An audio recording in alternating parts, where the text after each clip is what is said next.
তুমি বুঝতে পারছো না মা, তোমাকে কেমন লাগছে? মনে হচ্ছে আজ সোনালি সকালে পরি নেমে এসেছে। মোনা হেসে বলল, কোথায় পাও ঈশার এসব বিশেষণ? এগুলো মেকআপের ক্রেডিট। আমি কি এত সুন্দর নাকি? তুমি এমনিতেই আমার এবং পাপ্পার চোখে সেটা সুন্দরী। যা শোনো না, এসেছিলাম একটা কাজে। সবার দিকে তাকিয়ে মোনার কানের কাছে ফিস ফিস করে বলল, স্যাফার্ডকে সব শিখিয়ে দিয়েছি, কি? আসলে কি কি করতে হবে। আর যদি না আসে? যে পরিমাণ বেহায়া ঠিক হয়ে আসবে। মাঝিলে কথোপকথনের মাঝে সবাই বাগড়ে দিয়ে মোনাকে নিয়ে নিয়ে নিচে নামতে চাইল। সিঁড়ি দিয়ে নামতে নামতে মোনা লক্ষ্য করলো মানুষজনের সমাগম অনেক বেশি। চারিদিকে মরিচবাতি জলজল করছে। ইমরানের বাড়ির ডান পাশে গ্যারেজের সাথে হলরুম করেছে। ছোটোখাটো সকল প্রোগ্রাম এখানেই হয়। শাহাদাত সাহেব পছন্দ করতেন ঘরের প্রোগ্রাম ঘরেই সারটা। বাবা সেই পরম্পরা ধরে রাখতে নিজের বাড়ির আঙ্গিনায় এই রুম করে নিয়েছে। গ্যারেজের বাইরে অনেক গাড়ি। হলরুমের সদরে উপস্থিত হতেই আকাশে আতশবাজি ফুটছে। আচমকা এমন আয়োজনে উচ্ছ্বাসিত চারপাশ। পেছন থেকে কেউ একজন মোনার চোখ বেঁধে দিল। অগমর সাথ মোনা অনুভব করলো হেলে যাচ্ছে। নিজেকে শূন্যে অনুভব করলো। নাকি স্মুথ সুগন্ধ আসছে। নিশ্চিত হয়ে গেল কোলে নেওয়া মানুষটার ব্যাপারে। ইমরান সাহেব বুঝি কোলে নিল। আচ্ছা, এত মানুষের সামনে কোলে নিতে লজ্জা লাগলো না এই নিরস মানুষটার? অন্যরকম লজ্জালু অনুভূতিতে ভেতরটা ছেয়ে গিয়েছে। গলা জড়িয়ে ধরল। প্রেয়সী স্পর্শ পেয়ে প্রফুল্ল হাসি ছড়িয়ে পড়েছে ইমরানের অধরে। হলে সকলেই স্তম্ভিত হয়ে দেখছে ইমরান মোনালিসাকে কোলে তুলে সোজা স্টেজের দিকে এগিয়ে যাচ্ছে। বেশ রোমান্টিক ব্যাপার। বাধা ধরা কোনো নিয়ম আজ রাখিনি। নিজেকে মেলে ধরেছে ইমরান। খান সাহেবের ঠোঁটে হাসি দেখে আমন্ত্রিত সকলের মুখে হাসি। এতটা হাস্যোজ্জ্বল ইমরান বহুদিন পর দেখছে সবাই।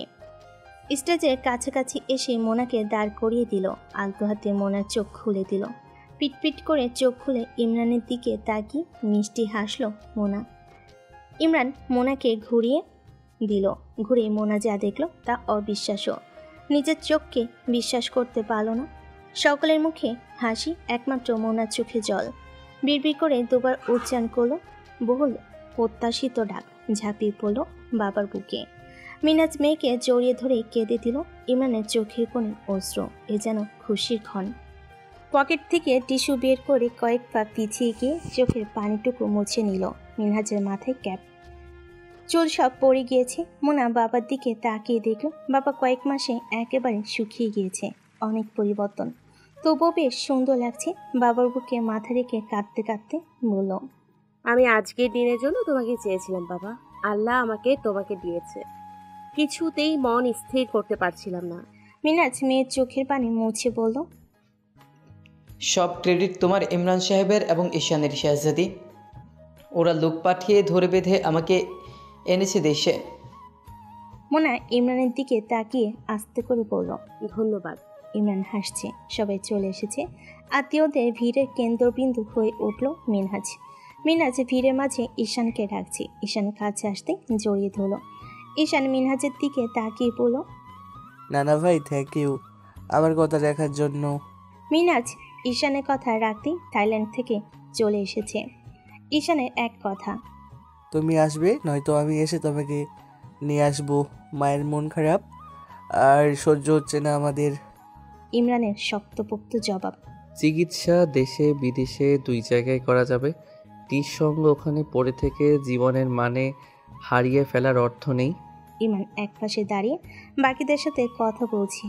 মায়া ছাড়া আজ মিনহাজের পরিবারের সবাই এসেছে। মোনার দাদি দাদা এগিয়ে এসে ইমরানের সাথে কথা বলছে। নূরজাহান বেগম বললেন, আর তো বাসায় গেলাম না, সময় পাই না। বুঝি সব।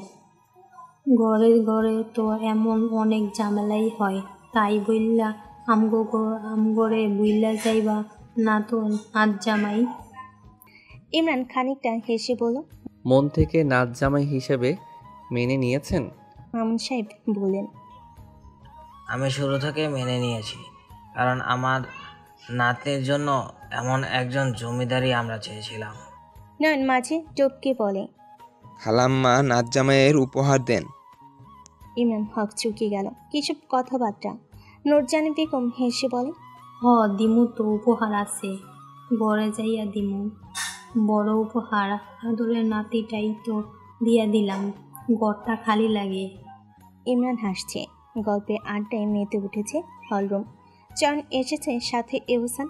বান্ধবীকে দেখে মোনা মহা খুশি। ঈশান মাইক হাতে নিয়ে বলল, অ্যাটেনশন প্লিজ। সবাই তাকালে একটা হাসি দিয়ে বলল, একটু কথা বলি।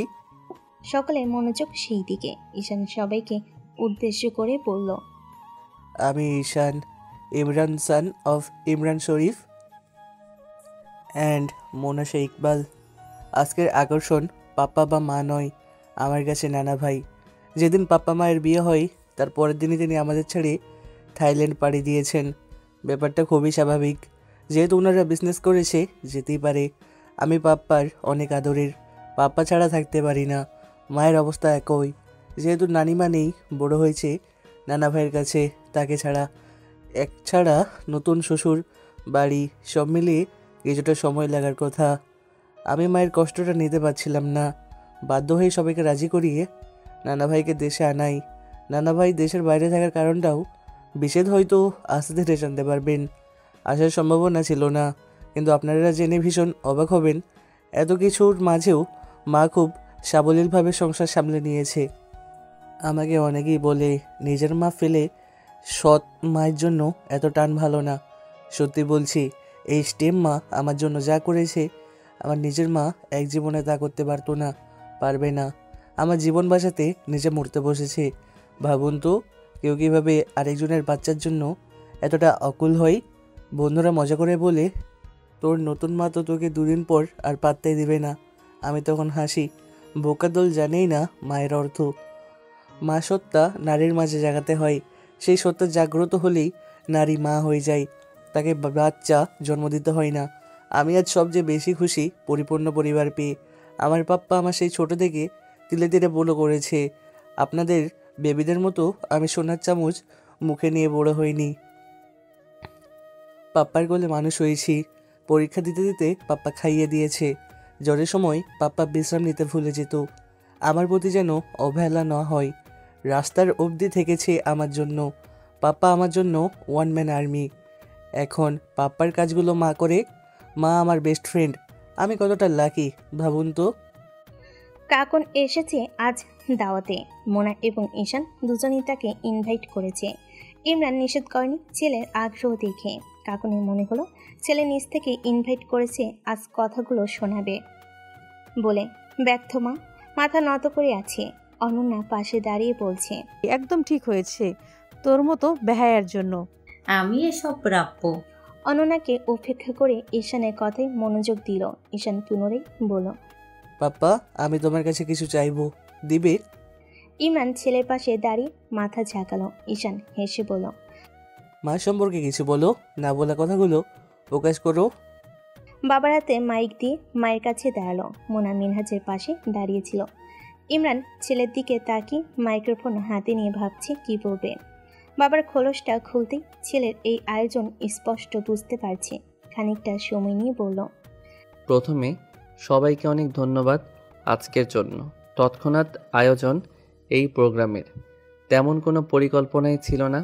রিক্তা, ধন্যবাদ তোমাকে পুরো ইভেন্টের সব সামলানোর জন্য, আমি কৃতজ্ঞ। ঈশানকে ধন্যবাদ আজকের আয়োজন এতটা আকর্ষণীয় করার জন্য। একটা সময় মনে হতো ছেলেকে এমনভাবে বড় করতে হবে যেন সব বাধা পেরিয়ে নিজেই চলতে পারে, সাদা সিধা সুন্দর জীবন গড়বে। এখন আমার সেই ছেলে এতটাই গোছালো হলো, আমি প্রতিনিয়ত শিখছি তার কাছে। মাঝে পাজেলড হয়ে যায়, তখন ঠান্ডা মাথায় আমাকে বুঝিয়ে দেয় অনেক কিছু।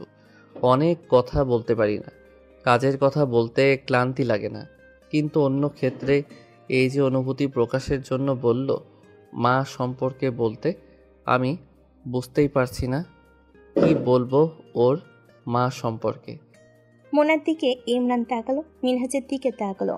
সকলে অধীর আগ্রহে অপেক্ষারত। ঠোঁটের কোণে হাসি ঝুলিয়ে বলল, এক কথায় মোনালিসা অনন্য, যার তুলনা সে নিজেই। জীবনের উত্থান পতনে তাল মিলাতে গিয়ে ভুলেই গিয়েছি কিভাবে আনন্দ উপভোগ করতে হয়। সেই তাল ফিরিয়ে এনেছে মোনালিসা। মোনালিসা এলো, ঈশান সঙ্গী পেল, আমি পরিপূর্ণ হলাম। এই তো জীবন। দোয়া করবেন সবাই। ঈশান ফ্যাকাশে মুখে বলল। হয়নি। ইমরান ঈশানের দিকে তাকিয়ে পুনরায় বলে উঠল। কেন জানি না, আমি অনুভূতি জাহির করতে বরাবরই অপটু। আজ না পারলে হয়তো কখনোই হবে না।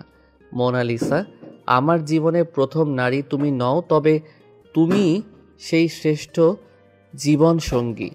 প্রচণ্ড ভালোবাসি, প্রকাশ করতে পারি না বলেই আজ সকলকে সাক্ষী রেখে বললাম, ইমরান শরীফ তার প্রিয় মোনালিসাকে সবটুকু দিয়ে ভালোবেসেছে, ভালোবেসে যাবে। জীবনের এই সন্ধিক্ষণে এসে ইমরানের হাত ধরার জন্য শুক্রিয়া মোনালিসা। থেমে গেল ইমরান। বাকিরা হাততালি দিচ্ছে। মোনা বাবার কাছে ছিল, ঈশান মোনার পাশে দাঁড়িয়ে। ইমরান দুজনের দিকে তাকিয়ে দুহাত মেলে দিল। মোনা দুহাতে লেহেঙ্গা তুলে ছুট লাগানো। ঈশান সব ফেলে দৌড় দিল।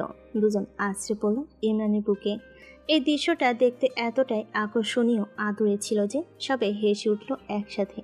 দুজনকে বুকে আগলে দাঁড়িয়ে আছে খানবাড়ির বড় ছেলে। আফসোস, তার বাবা মা মরার আগেও জেনে গেল ইমরান অযোগ্য। একবার যদি তাদের সামনে নিজেকে প্রমাণ করার সুযোগটা পেত, জীবনটা ধন্য হতো। এই অপেক্ষাটাই পাথরে ইমরান গড়ে তুলেছে। কষে থাপ্পড় মারল কাকন। খাওয়ার টেবিলের সামনে একটা কোণে জটলা পেকেছে। এদিকটাতে মানুষের কম সমাগম হওয়াতে এমন একটা কাজ করেছে রিমি। শোন এবং ঈশান ডাক পেয়ে ছুটে এসেছে। আরও উপস্থিত আছে অফিসের কলিগরা। কাকন ঈশানের দিকে তাকিয়ে বলল, এই বেয়াদবকে দাওয়াত দেওয়ার আগে তোমার বাবা ভেবে নিল না কেন যে এটা বিষাক্ত সাপ?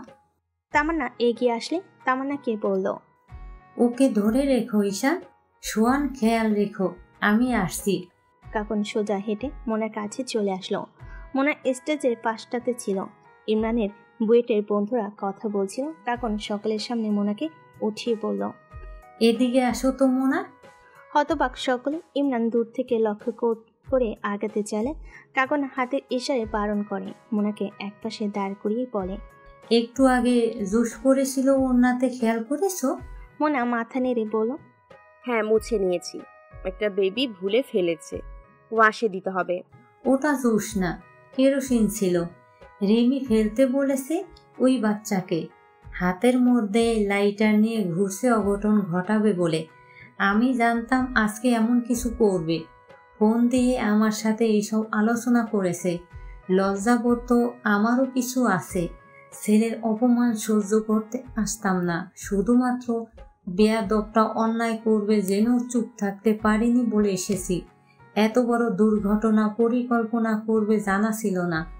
তোমার সাথে ছবি তোলার বাহানায় এসে আগুন লাগিয়ে দিত। বুঝতে পারছো কত বড় অঘটন ঘটাতে যাচ্ছিল এই মেয়ে? মোনার অন্তরাত্মা কেঁপে উঠল। কাকুনের দিকে তাকিয়ে বলল, আমার রাগে গা জ্বলছে। চলো। কোথায়? কাকন হাত ধরে হলের মাঝখানে মোনাকে টেনে নিয়ে যাচ্ছে। ভিড়ের মাঝে অনেকেই খেয়াল করছে না। ইমরান নয়ন দেখতে পেয়ে ছুটে আসছে। এদিকে সবাই রিমিকে প্রশ্ন করছে। সে জিদ্দ হয়ে বসে আছে, উত্তর দিচ্ছে না। কাকন মোনাকে মুখোমুখি দাঁড় করিয়ে বলল, কি করবে করো, সময় 5 মিনিট। তোমার গুণধর সভ্য জামাই আসলে বাধা দিয়ে বলবে, ছি মোনালিসা, তুমি এসব করতেই পারো না, শুরু করো। মোনা এদিক সেদিক না ভেবে সব রাগ উগড়ে দিল। রিমি চুল ধরে কষে কয়েকটা থাপ্পড় দিয়ে বলল, এত সহজে আমাকে মারবি? এর আগে তোর একটা ব্যবস্থা করব। রিমি পাল্টা মোনাকে ধরতে যাবে, এর আগে ঈশান হাত মোচকে ধরেছে। সোয়ান কয়েকটা ছবি তুলে নিল। ইমরান নয়ন কাছে আসতেই মোনা রিমিকে ছেড়ে দিল। প্রশ্ন করল, কি হয়েছে এখানে? জায়গাটা কর্নারে হওয়াতে কেউ বুঝতে পারল না কি ঝামেলা হয়েছে। মোনা ইমরানের দিকে তাকিয়ে বলল, তেমন কিছু না, মেডিসিন দিচ্ছিলাম, আপনারা যান। ইমরান কিছু বলবে এর আগেই রিমি বলল, আমি নারী নির্যাতনের মামলা করব। ইমরান এবং নয়ন আশেপাশে তাকিয়ে দেখল সোহানের পাশে যে ইস্তিয়াক ছিল তাকেও টেরি পেল না। প্রথমবারের মতো কাকন বুদ্ধিমানের কাজ করেছে। সবাকে ইস্তিয়াককে বলে এই কাজ ঘটিয়েছে। ইস্তিয়াক সবার দিকে তাকিয়ে বলল, আপনারা যান, আমি মিসেস কাকন আর সোয়ান দেখছি ব্যাপারটা। ভাইয়া তুমি ভাবিকে নিয়ে যাও। ইমরান রেগে বলল, হচ্ছেটা কি? কাকুন চেতে বলে, দেখেছো ইস্তিয়া? মোনা, জানতাম। মোনা কাকুনের দিকে তাকিয়ে বলে, আপা সরেন, জায়গা দেন। এই ভদ্রলোককে আমি দেখছি। ঈশান, আব্বা চলে আসো। ইমরান সাহেব চলুন আমার সাথে। মোনা ঈশান এবং ইমরানের হাত ধরে সামনে হাঁটছে। ঈশান ঘাড় ঘুরিয়ে সোহানের দিকে তাকালো। সোহান চোখে ইশারাতে বুঝলো কাজ হয়ে গেছে। কি কাজ হয়েছে তা এখন জানার বিষয়। অনুষ্ঠান পর্ব শেষ হয়েছে বেশ কিছুক্ষণ। ঘড়িতে বেশ রাত। মোনা মিনহাজকে যেতেই দিল না। সকলে জোড়াজড়িতে বাধ্য হলো মিনহাজ থেকে যেতে। অতিথিরা যে যার মতো বিশ্রাম নিতে চলে গিয়েছে। বেশ কিছুক্ষণ হলো মোনা জানতে পেরেছে বাবা অসুস্থ। সেই থেকে কান্না থামছে না। সব রাগ গিয়ে জমা হয়েছে ইমরানের উপর। নয়ন বুঝালো, মিনহাজ বুঝালো, নাছোড়বান্দা মোনার একটি বাক্য, তোমরা কি করে পারলে এত বড় একটি কথা আমার কাছ থেকে লুকোতে? বাবা হারানোর কষ্ট আমার চেয়ে বেশি বোঝার কথাও নয় তোমাদের। আমার কেউ নেই বাবা ছাড়া। ইমরান অপরাধীদের মতো চুপচাপ বসে আছে। কি উত্তর দিবে? এই অবস্থায় কাউকে সান্ত্বনা দেওয়ার ভাষা থাকে না। মিনহাজ মেয়েকে বলল, মোনা, বাবার কিছু কথা শোনো। অনেক তো হলো এইসব ঝামেলা। এবার আমার সুস্থতা লুকিয়ে আছে তোমাদের ভালো থাকার মাঝে। আমি ততক্ষণ সুস্থ থাকবো যতক্ষণ তোমাদের হাসি খুশি দেখব। তোমাকে এবং ইমরানকে অনেক ধন্যবাদ। তোমরা খুব সুন্দরভাবে নিজেদের গুছিয়ে নিচ্ছ। আমার দেখে খুবই ভালো লাগছে। মোনা বাবার দিকে তাকিয়ে বলল, আমি সব কিছু গুছিয়ে মানিয়ে নিব, কিন্তু তুমি আমাকে ছেড়ে কোথাও যাবে না, কথা দাও। ইনশাআল্লাহ, কথা দিলাম।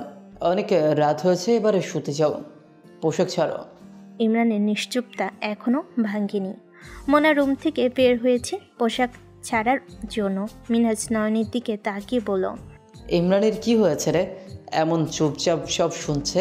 এতক্ষণে তো রুম গরম হয়ে যাওয়ার কথা, অথচ চুপচাপ কোনায় বসে ফোন চালাচ্ছে। নয়ন মুখ টিপে হেসে বলে, সব তোমার মেয়ের কামাল, বুঝলে? মানে? মোনা কথা বলা শুরু করলে চুপচাপ শুনে, কিছু বলেই না। আমার মাঝে মাঝে মনে হয় মোনাকে ভয় পায়। ইয়া আল্লাহ, কি বলিস? এমন চুপসে যাওয়া ইমরান তো আমার পছন্দ না। ভয় পাবে কেন? স্বামী স্ত্রীর সম্পর্কে হবে সুন্দর। নিশ্চয়ই মোনা হই হুল্লোড় করে সব কিছুতে। নিতান্ত ভদ্র মানুষ বলেও চুপ থাকে। দাঁড়া, আমি দেখছি। ইমরান। মিনহাজের ডাকে ফোন থেকে চোখ তুলে বলল, ইমরান, এখানে কথা আছে। ইমরান এগিয়ে এসে পাশে বসলো। মিনহাজ প্রশ্ন করলো, কি হয়েছে তোর? কি হবে?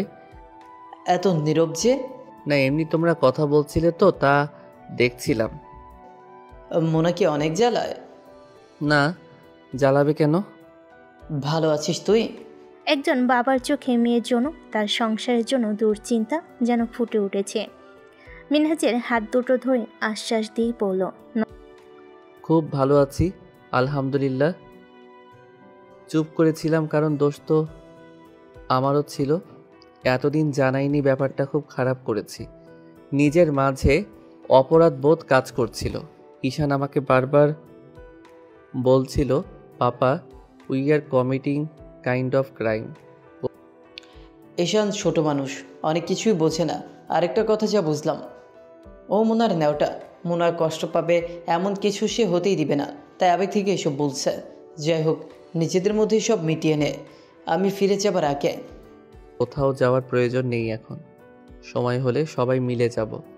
ট্রিটমেন্ট শেষ হলে তোমাকে নিয়ে ফিরবো। উঠে দাঁড়াই, বলল, আমি বের হব, তোমরা কথা বলো। পরিপাটি কামরা, তবে প্রতিদিনের মতো নয়। মাঝে মাঝে মনে হয় এই বাড়িতে প্রতিটি দিনই তার জন্য উৎসব।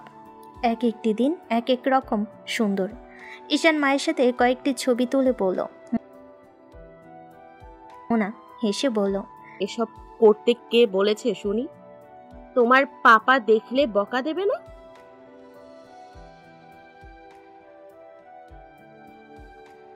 কে শিখিয়েছে এসব?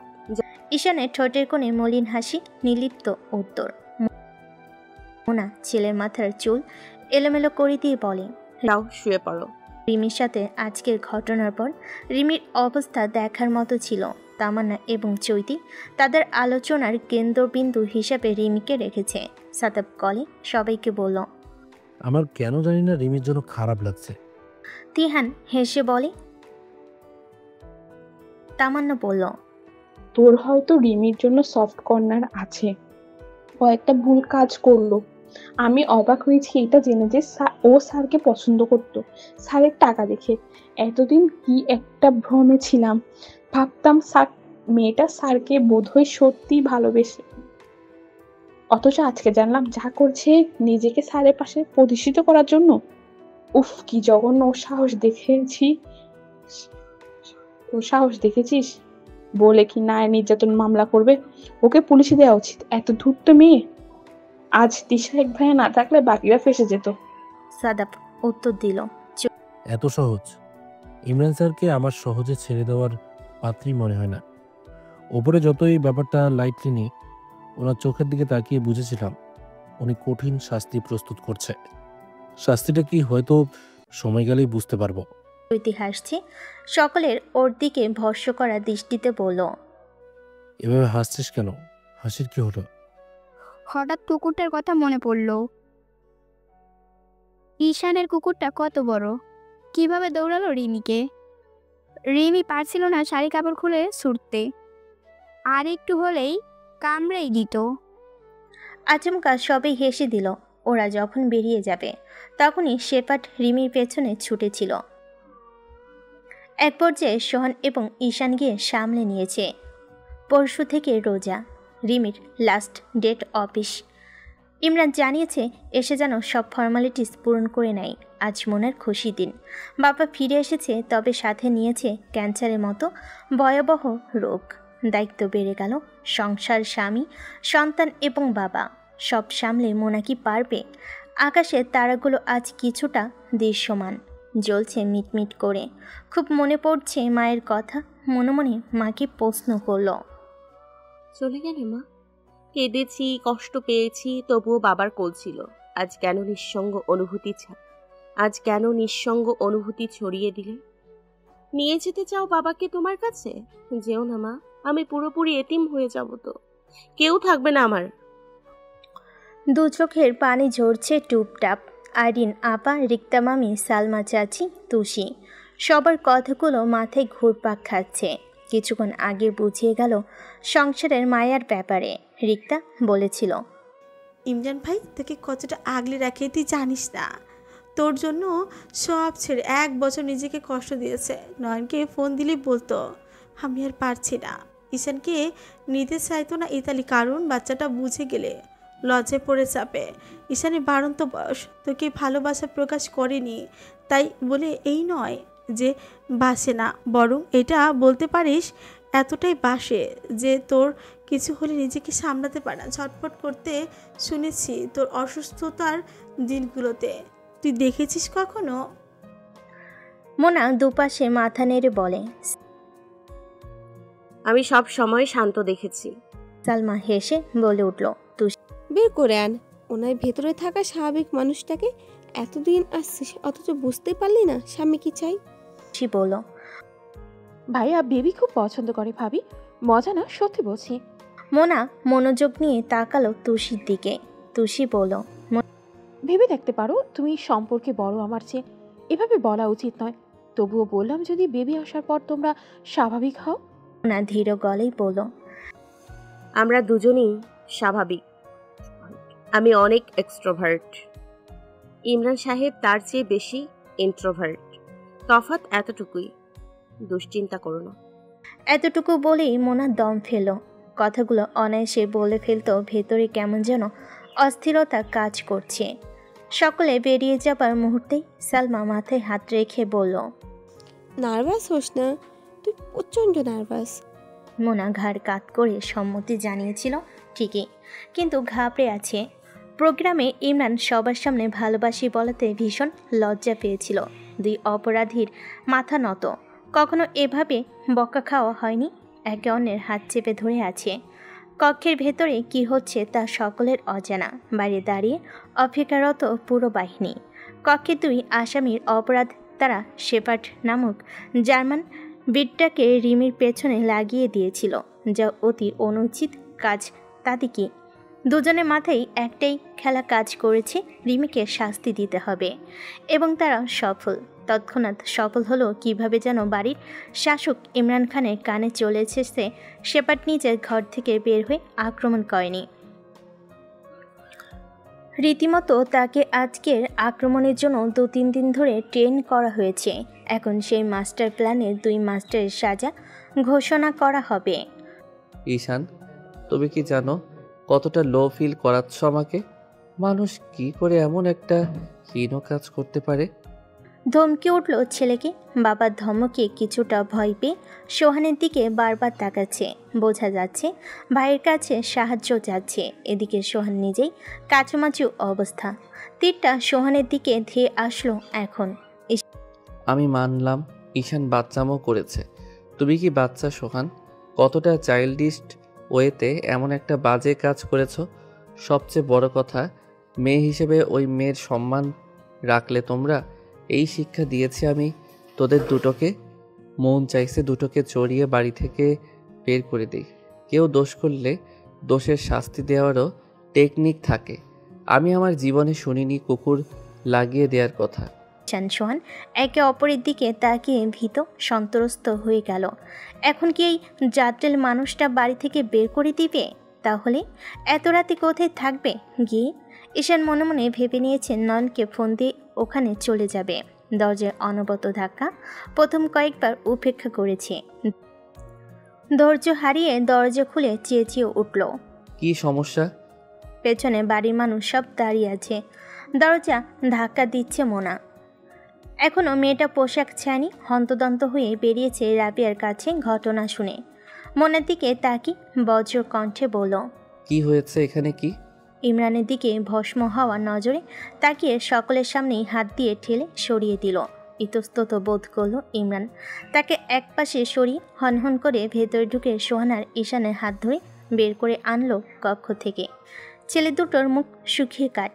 ইমরানের দিকে তাকিয়ে সূক্ষ্ম নজরে মোনা বলল, দুজনকে নিয়ে গেলাম, যা ক্লাস নেবার পরে নেবেন। সারাদিন এরা কিছুই খেতে পারেনি। আপা, ঈশান আর সোহান, বাবাকে খাবার দাও। সিঁড়ির কাছে এনে দুজনের হাত ছেড়ে দিল। দুজনই ইমরানের দিকে তাকাচ্ছে ভীত চোখে। মোনা পেছন থেকে রাম ধমক দিল, কি হলো, যাও, খেয়ে দুজন শুয়ে পড়বে। আইরিন বুকে হাত দিয়ে হাঁপছাল। ইমরান তখনও আগের জায়গায় অনড়। এভাবে ওর শাসনে আজ অব্দি কেউ ব্যাঘাত ঘটানি।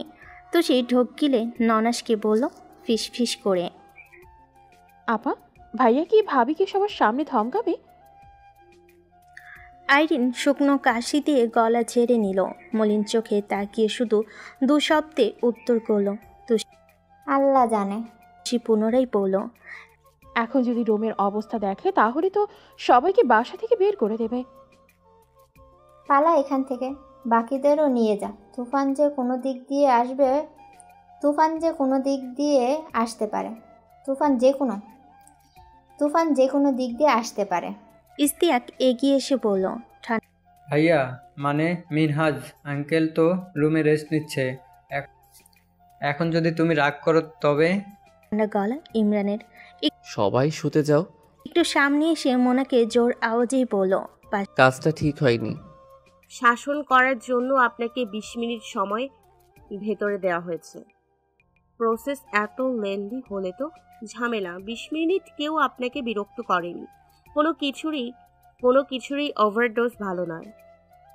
শাসন কার্য শেষ, এখন স্নেহের পালা। ওটা আমার ডিপার্টমেন্ট। আপাতত আপনি বিশ্রাম নিন। ভেতরে নিশ্চয়ই আদর করে কথা বলেননি। শরীরের শক্তির অপচয় হয়েছে অনেক। বিশ্রাম করে সেই শক্তির পুনরায় যোগান দিন। এছাড়া ডাক্তারও বলেছে আপনার বেশি রাগারাগি চেঁচামেচি করা অনুচিত। আমি এখন ছেলেদের সামলে নিব, আপনি যান। কাটিয়ে আইরিন, তুষি, মাসফির স্ত্রী নেমে গেল। খালা ফুপুদের ইস্তিয়াক কামড়ে নিয়ে গেল। মোনা ইমরানকে সে অবস্থায় রেখে নিজের কক্ষে ঢুকে দরজা দিল। বইয়ের ধারালো সব কথা শুনে ইমরান অপ্রতিভ। রুমে ঢুকেই মেজাজ বিগড়ে গেল। পুনরায় সাজানো হয়েছে এই রুম। সকলে মিলে কি তামাশা শুরু করেছে? আরিনকে ফোন দিয়ে ছেড়েছে খানিকটা। আরিন উল্টা ঝাড়িতে ফোন রেখে দিয়েছে। খানিকটা সময় বসে থেকে খেয়াল করলো মোনা বারান্দা থেকে আসছে না। নিজেকে প্রশান্ত করে এগিয়ে গেল বারান্দার দিকে।